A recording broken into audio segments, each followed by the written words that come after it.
தற்போது கிடைத்துள்ள முக்கிய செய்தி, கிராமங்களில் உள்ள வீடுகளுக்கு சொத்து வரி உயர்த்தப்பட்டதற்கு எடப்பாடி பழனிசாமி கண்டனம் தெரிவித்திருக்கிறார்.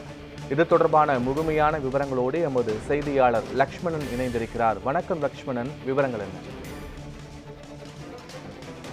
பத்மநாபன், இன்று அதிமுக பொதுச் செயலாளர் எடப்பாடி பழனிசாமி விடுத்திருக்கக்கூடிய அறிக்கையில் குறிப்பாக சொத்து வரி உயர்வு தொடர்பாக இந்த அறிக்கையானது அவர் கொடுத்திருக்கிறார். குறிப்பாக கிராமங்களில் உள்ள ஓலை குடிசை, ஓடு மற்றும் ஆஸ்பெஸ்டாஸ் ஷீட் வீடுகள் உள்ளிட்ட அனைத்து வீடுகளிலும் பல மடங்கு சொத்து வரியை உயர்த்தியதாக அவர் அலங்கோல ஸ்டாலின் மாடல் ஆட்சிக்கு கண்டனம் என தனது அறிக்கையின் வாயிலாக தெரிவித்திருக்கிறார். குறிப்பாக ஆட்சிக்கு வந்து 48 மாதங்களில் பேரூராட்சி, நகராட்சி மற்றும் மாநகராட்சி உள்ளிட்ட வீடுகள், கடைகள் 2 முறைக்கு மேல் சொத்து வரி உயர்த்தியதுடன் இனி ஆண்டுக்கு 6% வரி உயர்வு அறிவித்த அலங்கோல ஸ்டாலின் மாடல் அரசு என்றும் அதிமுக பொதுச் செயலாளர் எடப்பாடி பழனிசாமி தெரிவித்திருக்கிறார். இந்த ஆண்டு 2025-2026 ஆண்டு முதல் தமிழகத்தில் அனைத்து பஞ்சாயத்துகளிலும் உள்ள ஓலை குடிசை, ஓடு மற்றும் ஆஸ்பெஸ்டாஸ் ஷீட் வீடுகள், காங்கிரீட் வீடுகள் மற்றும் வணிக நிறுவனங்கள் உள்ளிட்ட அனைத்து